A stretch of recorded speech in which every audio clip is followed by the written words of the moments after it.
I'm so intrigued with this series. I think it's going to be incredible. And the reason I'm intrigued is the fact that it's two completely different styles of play. So, all I saw in the first half was, in fact, all we've seen so far this series is the Celtics put up 3 after 3 after 3, and the Bucks kind of allowing that. And I think Milwaukee are just saying, well, if you're going to beat us from the three-point line and shoot really well, then that's fine. But we're backing our defense to say that you won't be able to do that. And we saw that in game 1. So here are the numbers from the three-point line so far through 2 games. And this is just the attempts, right? This is just the attempts. So Milwaukee have taken a total of 53-point attempts over the first 2 games. The Celtics took 50 in game 1. And then they took another 43 today. So the Celtics have taken 43 more three-point attempts over the first 2 games. Now, what we saw in game 1 was an horrific offensive display from the Celtics. They put up 53s, as I said. They made 18 of them. This is one of the more remarkable stats I think I've ever heard, is the fact that they made 10 two-point field goals in game 1. Like, a whole team for 4 quarters made 10 two-point field goals. They made 28 field goals as a team in game 1, scored 89 points, but 18 of them were from 3. 18 of those field goals were from 3. I think it was nearly a playoff low. I think the record is 9 for a playoff game in terms of 2-point made field goals. So with their attempts in game 1, the Celtics, I think 60% of their field goal attempts came from 3 in game 1.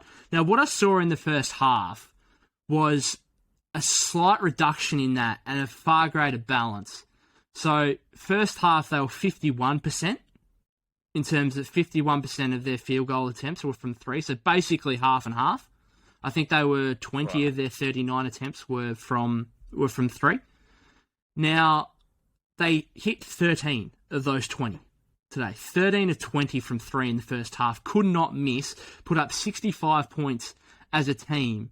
The ball movement was just far greater, and it led to those 3-point attempts being a lot more open, uncontested. Game 1, just too many ill-advised, early contested shots from deep. And game 2, first half, fantastic. I thought in the second half, the game was never... There was never a question mark about the result of the game, but the Celtics actually went back into a far greater percentage of shots from 3. They came out, and I tweeted about it, in the first 7 minutes of the third quarter, they took 11 field goal attempts and 7 came from 3.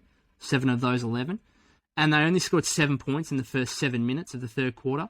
So the second half, they went back to a higher percentage from 3.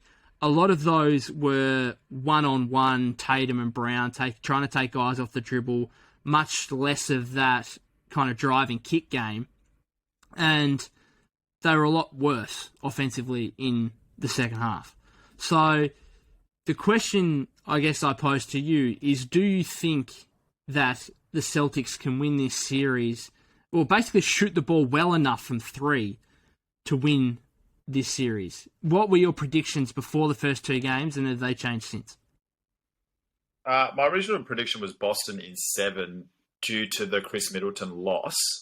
I just thought that gave, because at least that was an extra gear or another lever that the Bucks could pull. If Giannis wasn't dominating, at least Chris Middleton is actually starting to become a proven playoff player as well. Like, he can have some monster games. And outside of Drew Holiday and Giannis playmaking, I was really worried about everyone else. And the Boston team, for the things that they're great at, one of them is just, the different levers they've got. So Jaylen Brown can bring the ball up, Tatum, Smart's playing. I think what the big thing for Smart is he played a bit more of a point guard role as opposed to trying to be the scorer. I think that led to the big shift across New Year's when they became that whole new team.